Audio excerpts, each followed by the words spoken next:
Hello दोस्तों, आपका स्वागत है इस ग्रुप में, इस चैनल पे। जैसा कि देख रहे हैं दोस्तों, हम लोग टेक्नीशियन ग्रेड 3 का सेशन चला रहे हैं, जो कि इस सेशन का अगला से आज से स्टार्ट है।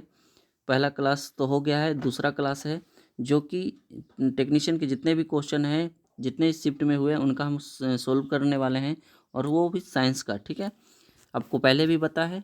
और चलिए बिना देरी किए हुए सेशन को स्टार्ट करते हैं। आइए, पहला क्वेश्चन कह रहा है, पहला क्वेश्चन जो है, पहला क्वेश्चन क्या कह रहा है दोस्तों, निम्नलिखित में से कौन सा वर्णक मनुष्य की लाल रक्त कणिकाओं में विद्यमान होता है। ठीक है, मतलब कि रक्त में जो है, रक्त में कौन सा इसमें विद्यमान होता है। तो जैंथोफिल होता है, नहीं होता है। क्लोरोफिल तो पेड़ पौधों में होता है, गलत हो गया। ठीक है, मेलानिन, ये तो रंग प्रदान करता है ये त्वचा का, खत्म। तो हीमोग्लोबिन हमारा राइट आंसर हो जाएगा। बात करते हैं हीमोग्लोबिन को। हीमोग्लोबिन हमारे शरीर में अगर कमी हो जाती है तो एनीमिया नामक रोग हो जाता है। एनीमिया, एनीमिया नामक रोग हो जाता है, जिसको बोलते हैं हिंदी में अरक्ता, अरक्ता बोलते हैं। ठीक है, इसको क्या बोलते हैं, अरक्ता। जब हीमोग्लोबिन जो है ऑक्सीजन से भी क्रिया करता है तो क्या बनाता है, ऑक्सी हीमोग्लोबिन, ऑक्सी हीमोग्लोबिन बनाता है, हीमोग्लोबिन बनाता है। ठीक है, जैसे कि केचुआ में जैसे ही लाल रक्त किसके कारण होता है, हीमोग्लोबिन के कारण। और इसी तरह से हीमोग्लोबिन जो है, हीमोग्लोबिन का रंग लाल क्यों होता है, क्योंकि ये जब रक्त में लोहा से संयोग करता है, यानी कि लोहा से आयरन से संयोग करता है, तब जाके ये इसका रंग लाल होता है। ठीक है, लाल हो जाता है, क्या होता है, लाल हो जाता है।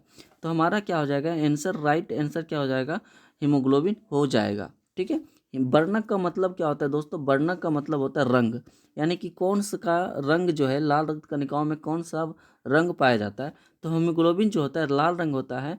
और हीमोग्लोबिन लाल रंग किसके कारण, तो रेड के कारण। ठीक है, जब हीमोग्लोबिन ऑक्सीजन से भी क्रिया करता है तो क्या बनाता है, तो ऑक्सी हीमोग्लोबिन। और इसके कमी से शरीर में कौन सा रोग होता है, एनीमिया बोल सकते हैं, या फिर हिंदी में अरक्ता बोलते हैं। इसका इंग्लिश वर्ड है एनीमिया और हिंदी वर्ड है अरक्ता। ठीक है, तो आगे ध्यान रखिएगा। चलिए अगला क्वेश्चन बढ़ते हैं। अगला क्वेश्चन कह रहा है कि अपचयन के बारे में निम्नलिखित में से कौन सा या कौन से कथन सही है या है। ठीक है, तो देखिए अपचयन का मतलब क्या होता है, अपचयन, अपचयन का मतलब होता है, अपचयन का मतलब होता है ऑक्सीजन का, ऑक्सीजन का क्या होता है, हटना, ऑक्सीजन का हटना, हटना, या फिर हाइड्रोजन का जुटना, जुटना। ठीक है, ऑक्सीजन का हटना या फिर ऑक्सीजन का हटना और हाइड्रोजन का जुटना, तब इसको कहते हैं अपचयन, कहते हैं, क्या कहते हैं, अपचयन कहा जाता है। ठीक है, अपचयन कहा जाता है। ठीक है, तो इसका आंसर क्या हो जाएगा, ऑक्सीजन का ह्रास, सही बात है। हाइड्रोजन का योग, सही बात है। ऑक्सीजन का योग गलत, हाइड्रोजन का ह्रास गलत। तो क्या आंसर हो जाएगा, ए और बी हमारा क्या हो जाएगा, राइट आंसर हो जाएगा, जो कि ऑप्शन नंबर ए हो जाएगा। ठीक है, आगे बढ़ते हैं। अगला क्वेश्चन, क्वेश्चन नंबर 3। अगला क्वेश्चन है, कौन सी धातु अधात्विक, अधात्विक यानी कि अधातु तनु नाइट्रिक अम्ल के साथ अभिक्रिया करने पर हाइड्रोजन गैस उत्पन्न करती है। देखिए कौन सी धातु अधात्विक तनु, अधात्विक तनु अम्ल के साथ, तो मैग्नीज करेगा, कोबाल्ट नहीं करेगा। ठीक है, मैग्नीशियम और कॉपर नहीं करेगा, कॉपर और कोबाल्ट नहीं करेगा। तो देखिए मैग्नीशियम और मैग्नीज, यहाँ पे बात समझिएगा, कोबाल्ट और ये नहीं करेगा, मैग्नीशियम और कॉपर नहीं करेगा, कॉपर और कोबाल्ट नहीं करेगा, मैग्नीशियम और मैग्नीज करेगा। ठीक है, कौन सी धातु बोला है, क्या बोला है, धातु बोला है।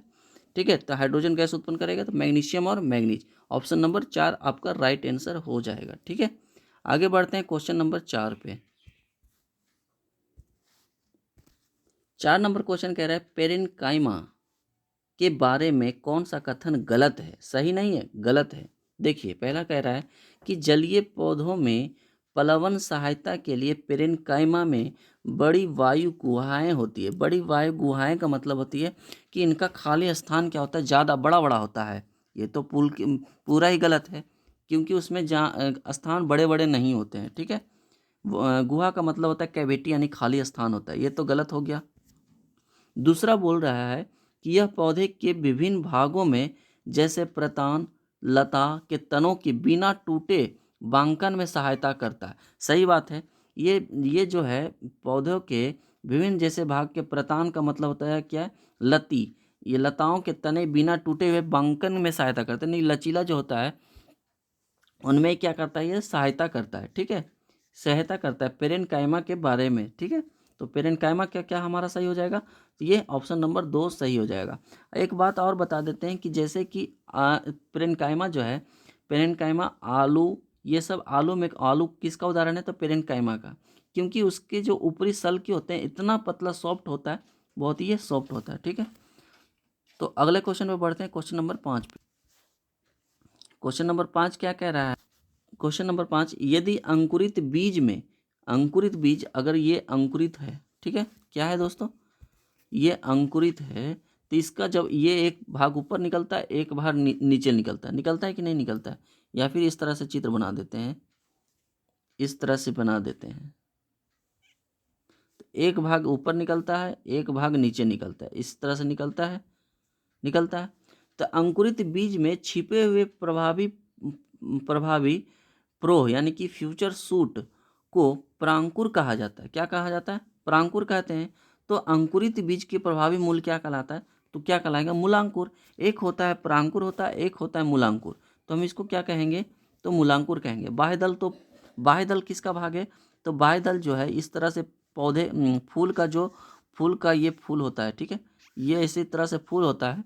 जब फूल में बाह्य दल जो पुंज ये इस तरह से लगे होते हैं, इस तरह से जो ये वाला जो लगा होता है नीचे से हरे रंग का, वो क्या है, बाह्यदल पुंज है, बाह्यदल है। बीज पत्र जो होता है, यानी कि जो बीज होता है, ये वाला बीज जो होता है, बीज को हम बीज पत्र बोलते हैं।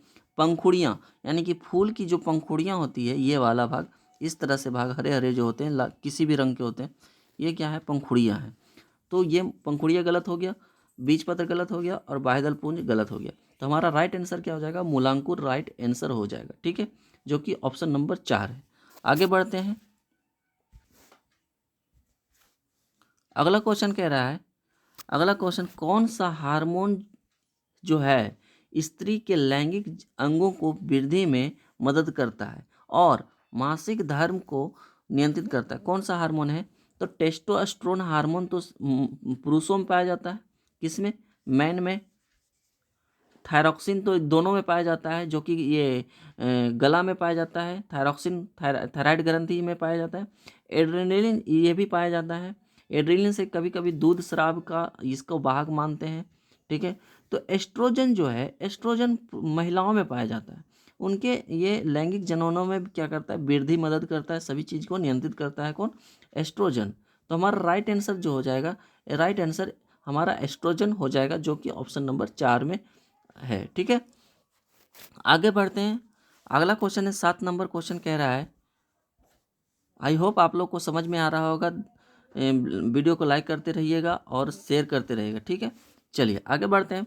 मनुष्य में मनुष्यों के उत्सर्जन तंत्र से संबंधित निम्नलिखित में से कौन सा विकल्प जो है सुमलित नहीं है, सुमलित नहीं है, ठीक है। तो देखिए, मूत्राशय अयुग्मित, अयुग्मित मतलब क्या होता है कि मिलता नहीं है, युग्नि जोड़ा नहीं है। मूत्राशय तो जोड़ा होता है, एक दो जोड़ा होता है। मूत्रवाहिनी एक युग्म, ये भी गलत है, मूत्रवाहिनी भी होता है। वृक्क एक युग्म, वृक्क कितने होते हैं दोस्तों, एक, जैसे इस तरह से होता है, इस तरह से होता है, इस तरह से, तो एक विक्र तो इधर होता है, एक विक्र इधर होता है, ठीक है। तो विक्र हमारा कितना, दो होता है, ये भी गलत है। तो राइट आंसर हमारा क्या हो जाएगा, राइट आंसर हमारा मूत्र मार्ग, यानी कि जो हमारा पेनिस होता है, तो वो तो एक ही होता है, क्या होता है, एक ही होता है, एक ही होता है ना दोस्तों। तो एक ही होता है, तो हमारा राइट आंसर क्या हो जाएगा, मूत्र मार्ग जो हो जाएगा, राइट आंसर मूत्र मार्ग, जो कि ऑप्शन नंबर 4 में आपको दिख रहा है, ठीक है। आगे बढ़ते हैं। अगला क्वेश्चन कह रहा है, अगला क्वेश्चन है, सॉरी दोस्तों, ये क्वेश्चन फिर से लग गया है, कोई दिक्कत नहीं, इसका राइट आंसर क्या हो जाएगा, मूत्र मार्ग। आगे बढ़ते हैं, ठीक है, आगे चलिए। अगला क्वेश्चन कह रहा है कि ऐसी स्थिति में जहां हम घायल हो जाते हैं। क्या हो जाते हैं दोस्तों? घायल हो जाते हैं। एक मिनट। घायल हो जाते हैं और रक्त स्राव शुरू हो जाता है। क्या हो जाता है दोस्तों? जब हम गिर जाते हैं तो हमारा जो है रक्त जो है निकलना शुरू हो जाता है। तो रक्त स्राव से दबाव में कमी हो सकती है, जो पंपिंग प्रणाली की दक्षता को कम कर सकता है। इससे बचने के लिए चोट वाले स्थान पर रक्त का थक्का जमने में मुख्य रूप से कौन सी कोशिकाएं मदद करती है? कौन सी कोशिकाएं मदद करती है? तो कौन सा करता है? तो ब्लड प्लेटलेट्स करता है। कौन सा करता है दोस्तों? ब्लड प्लेटलेट्स करता है। श्वेत रक्त व्हाइट ब्लड कार्पोसेल्स जो होता है WBC, ये रोग प्रतिरक्षक है। क्या है दोस्तों? ये जब रोग होने लगती है तो हमारी बहुत मदद करता है, रोकने की बहुत कोशिश करता है, लेकिन ज़्यादा जब प्रभावित हो जाता है तो ये भी घटने लगता है। लिम्फ यानी लसिका ये नहीं करता है, ठीक है। लाल रक्त कणिकाएं तो निकलता ही है, तो ये भी नहीं जमाता है। तो हमारा कौन करता है? तो रक्त बिंबाणु, ब्लड प्लेटलेट्स, ठीक है। हमारा आंसर जो हो जाएगा ब्लड प्लेटलेट्स हो जाएगा। चलिए अगला क्वेश्चन पे चलते हैं, क्वेश्चन नंबर 10 पे, ठीक है। क्वेश्चन नंबर 10 कह रहा है कि जब खाली स्थान दबाव हो तो ठोस कार्बन डाइऑक्साइड यानी कि CO2 सीधे गैसीय अवस्था में परिवर्तित हो जाता है। कब? कब? देखिए 10 वायुमंडलीय नहीं, अरे एक वायुमंडल हो या चाहे 10 वायुमंडल हो, 10 वायुमंडल नहीं, 20 वायुमंडलीय नहीं, 5 वायुमंडलीय नहीं, एक वायुमंडलीय। क्या हो जाएगा? एक वायुमंडलीय हो जाएगा, ठीक है। किस में दाब में होता है? तो एक वायुमंडलीय दाब में ही सीधे कार्बन डाइऑक्साइड सीधे गैसीय अवस्था में परिवर्तित हो जाता है। हम बता देते हैं, जब आप कोल्ड ड्रिंक पीते हो या कोई कार्बनिक पदार्थ पीते हो तो उसमें कौन सा पदार्थ होता है? CO2 होता है, यानी कि कार्बन डाइऑक्साइड होता है। अगला क्वेश्चन पे चलते हैं। अगला क्वेश्चन नंबर 11, ठीक है। 11 नंबर क्वेश्चन कह रहा है दोस्तों कि सूर्य की किरण एक अवतल दर्पण के सामने 30 सेंटीमीटर बिंदु पर अभिसारित होती है, तो वस्तु को कहाँ पर रखा जाना चाहिए कि प्रतिबिंब का साइज और बिंब की साइज बराबर? प्रतिबिंब का साइज प्रतिबिंब का साइज और बिंब मतलब क्या होता है दोस्तों? वस्तु, दोनों का क्या होगा? बराबर। तो हम जानते हैं कि ये इन्फिनेटिव होता है और ये एक बिंदु का वक्रता सेंटर होता है और ये यहाँ पे क्या होता है? फोकस होता है। तो हम जानते हैं कि कहाँ पे वस्तु रखाता है कि वस्तु और प्रतिबिंब दोनों बराबर होता है अवतल दर्पण में। तो अवतल दर्पण में वक्रता केंद्र पर और वक्रता केंद्र पर रखाता है तो उसका प्रतिबिंब जो है उल्टा और वास्तविक और बराबर बनता है। कहाँ पे? वक्रता केंद्र पर, ठीक है। तो हमारा राइट आंसर क्या हो जाएगा? दर्पण के सामने 60 सेंटीमीटर। अब 60 सेंटीमीटर कहने का मतलब है कि फोकस का तो दुगना होगा, तो दुगना होगा तो कहाँ पे रखाएगा? कहाँ पे रखाएगा? तो रखाएगा कहाँ पे? सेंटर पे। तो कितना डिग्री पर, कितना सेंटीमीटर पर? 60 सेंटीमीटर पर, ठीक है। ठीक है, अगला क्वेश्चन पे चलते हैं। अगला क्वेश्चन कह रहा है कि क्वेश्चन नंबर 12 पे क्वेश्चन क्या कर रहा है कि एक विद्युत बल्ब में विद्युत ऊर्जा किस ऊर्जा में रूपांतरित करता है, यानी परिवर्तित होता है? तो विद्युत बल्ब जो है दोस्तों, अगर बल्ब की बात करते हैं तो ये परिवर्तित करता है प्रकाश ऊर्जा, प्रकाश ऊर्जा और प्रकाश ऊर्जा और ऊष्मा ऊर्जा में रूपांतरित करता है। ऊष्मा ऊर्जा में रूपांतरित करता है, ठीक है। प्रकाश ऊर्जा और ऊष्मा ऊर्जा में रूपांतरित करता है। तो हमारा स्थितिज ऊर्जा गलत, ध्वनि ऊर्जा गलत, पवन ऊर्जा गलत। राइट आंसर क्या हो जाएगा? प्रकाश ऊर्जा। क्या हो जाएगा दोस्तों? प्रकाश ऊर्जा। तो राइट आंसर हमारा ऑप्शन नंबर 1 प्रकाश ऊर्जा। आगे बढ़ते हैं क्वेश्चन नंबर 23 पे। आई होप आप लोग को समझ में आ रहा होगा और इसी तरह से लाइक शेयर आप करते रहिए और वीडियो देखिए और याद करिए, ठीक है। चलिए अगला क्वेश्चन पे चलते हैं। निम्नलिखित में से कौन सा इथाइन का सूत्र है?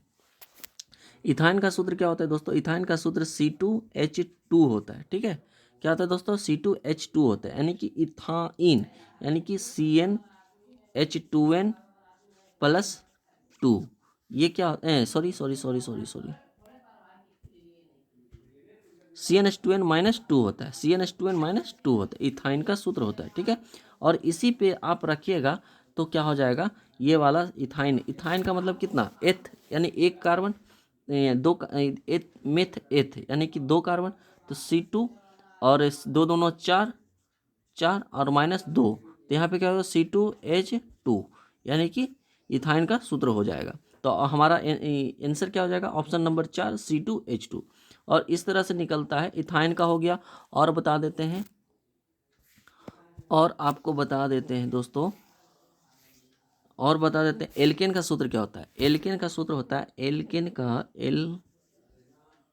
का जो होता है, एल्केन का CnH2n+2 होता है।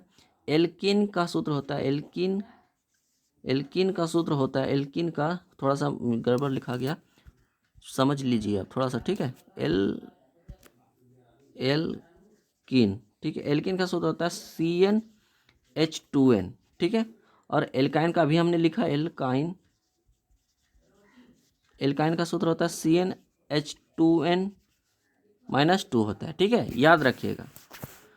आगे बढ़ते हैं क्वेश्चन नंबर 14 पे। 14 नंबर क्वेश्चन कह रहा है कि टिंडल प्रभाव में, किस प्रभाव में दोस्तों, टिंडल प्रभाव में प्रकीर्णित प्रकाश का वर्ण क्या निर्धारित करता है। वो जो कलर होता है वो क्या निर्धारित करता है, आने वाले प्रकाश का आपतन नहीं करता है, निर्गत प्रकाश का अपवर्तन नहीं करता है, ठीक है। प्रकाश के स्रोत और प्रकीर्णित कणों के बीच की दूरी करता है, नहीं। प्रकीर्णित कणों की साइज करता है, प्रकीर्णित जो कण होते हैं उनका क्या करता है, ये साइज पर निर्भर करता है, ठीक है। जैसे कि कोई बिलियन है, बिलियन में जैसे ये तैर रहे हैं छोटे छोटे कण, तो जितना ये टिंडल प्रभाव होगा उस हम पता करेंगे कि ये इसका साइज जो है इतना बड़ा है, कोई इतना बड़ा है, कोई इतना बड़ा है। तो क्या साइज, प्रकीर्णित कणों के साइज निर्धारित करता है टिंडल प्रभाव, ठीक है। आगे बढ़ते हैं क्वेश्चन नंबर 15 पे। क्वेश्चन नंबर 15 कह रहा है कि पौधों में परिवहन के बारे में, पौधा में क्या, परिवहन के बारे में निम्नलिखित में से कौन सा कथन सही है, ठीक है। तो आइए, पहला क्वेश्चन, पहला नंबर ऑप्शन क्या कह रहा है, फ्लोएम मिट्टी से प्राप्त पानी और खनिज स्थानांतरित करता है। फ्लोएम जो है मिट्टी से प्राप्त पानी और खनिज को रूपांतरित करता है, स्थानांतरित करता है नहीं। क्या करता है, नहीं करता है पौधे में, फ्लोएम जो है नहीं। अगला क्वेश्चन, अगला है, जाइलम जो है प्रकाश संश्लेषण के उत्पादों को पत्तियों से पौधों के अन्य भागों तक पहुंचाता है जहां वे क्या होते हैं, संश्लेषित होते हैं। ये राइट बोल रहा है, ये क्या है, सही बात है। जाइलम जो है, जाइलम प्रकाश संश्लेषण के उत्पादों के पत्तियों से पौधों के अन्य भागों तक पहुंचाता है, जाइलम जल पहुंचाता है, ठीक है। Sorry sorry sorry sorry sorry sorry sorry sorry sorry xylem प्रकाश संश्लेषण उत्पादों पत्तियों के पौधों के अन्य भागों तक नहीं पहुंचाता, ये गलत है, ये गलत है, सॉरी दोस्तों, गलत है, ठीक है, गलत है। पौधों की ऊर्जा को कम आवश्यकता होती है और वे अपेक्षाकृत धीमी परिवहन प्रणालियों का उपयोग करते हैं, ये सही कह रहा है।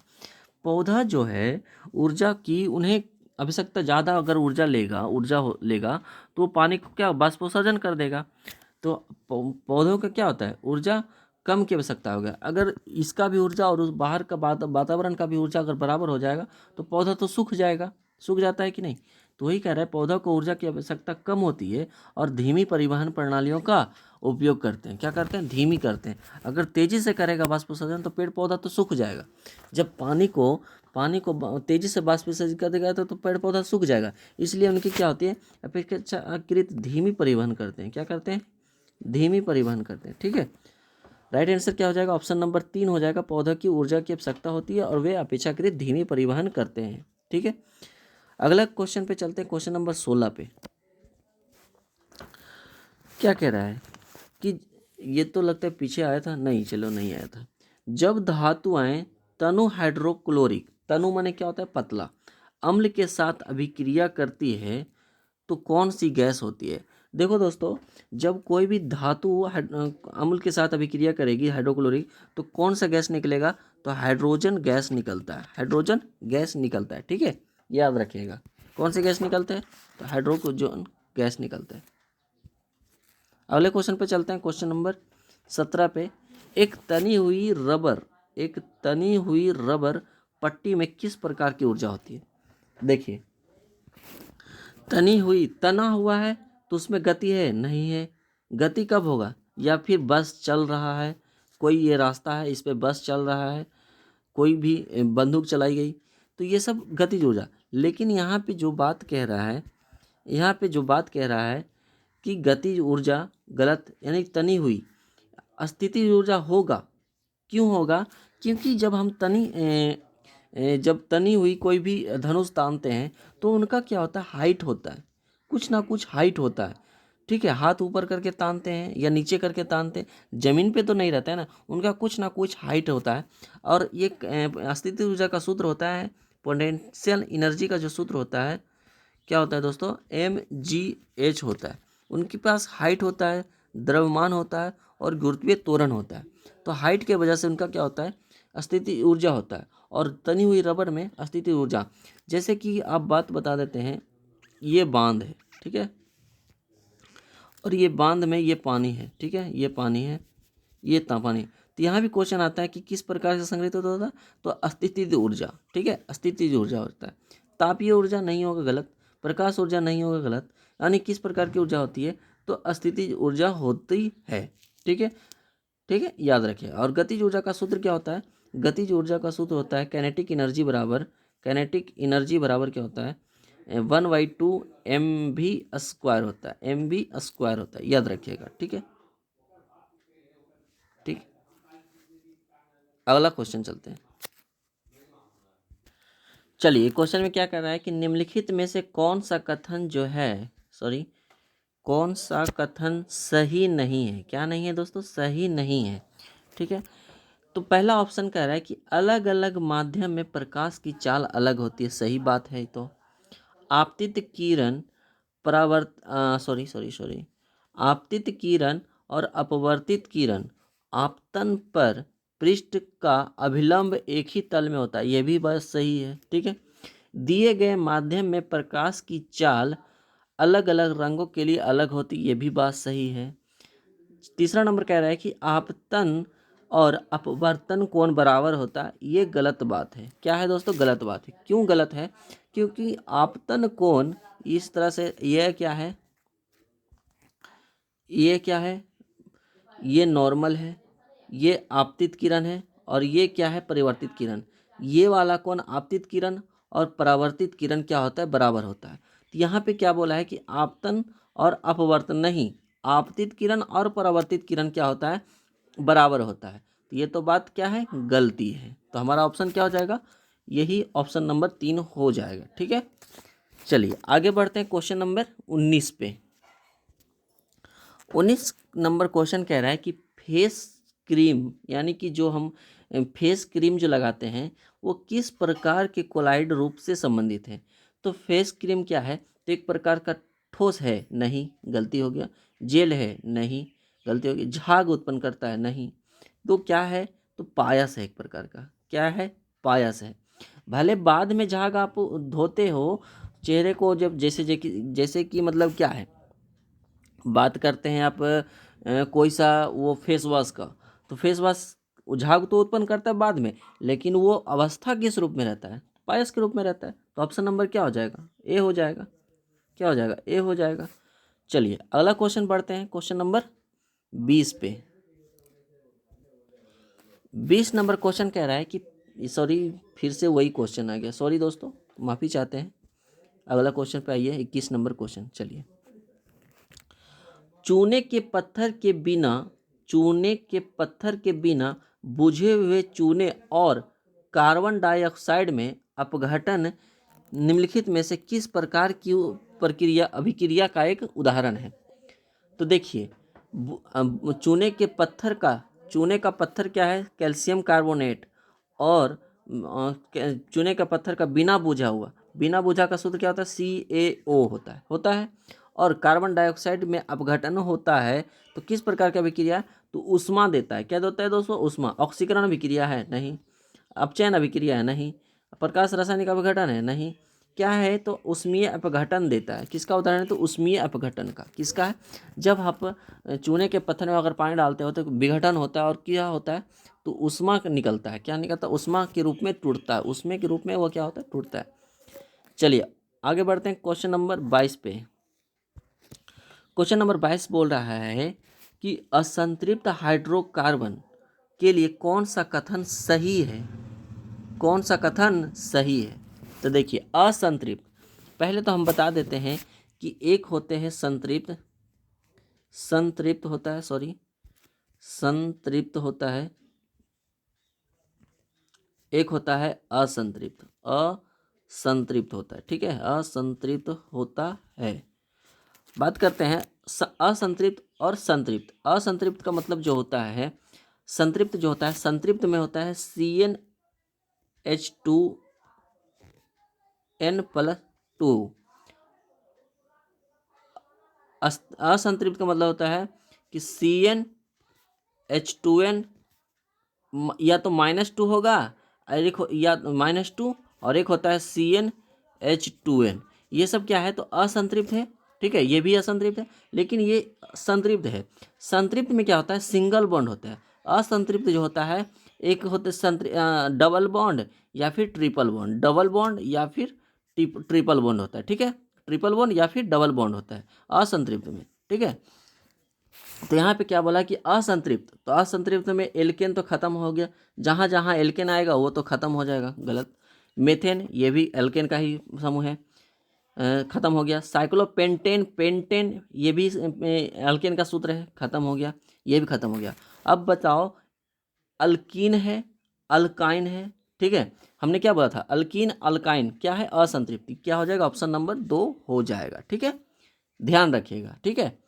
अल्कीन अल्काइन क्या है, तो असंतृप्त है, हमने बताया अभी, देखो दोस्तों, यहाँ पे बताया और एक यहाँ पे बताया, ठीक है, समझ में आ गया, कोई दिक्कत नहीं होना चाहिए, ठीक है, आराम से समझिए और अच्छे से समझिए, ठीक है। चलिए अगला क्वेश्चन पे चलते हैं। क्वेश्चन नंबर लास्ट है 23 नंबर क्वेश्चन, ठीक है, लास्ट 23 नंबर क्वेश्चन पे चलते हैं। ग्रास नली और मुख का स्तर निम्नलिखित में से किसे ढका होता है। ग्रास नली, जो हमारा हम भोजन ग्रहण करते हैं, ग्रास नली और मुख का स्तर निम्नलिखित में से किससे ढका होता है। देखिए, पहला ग्रंथिल यानी कि ग्लैंडुलर एपिथेलियम, गलत है। घनाकार एपिथेलियम, ये भी गलत है।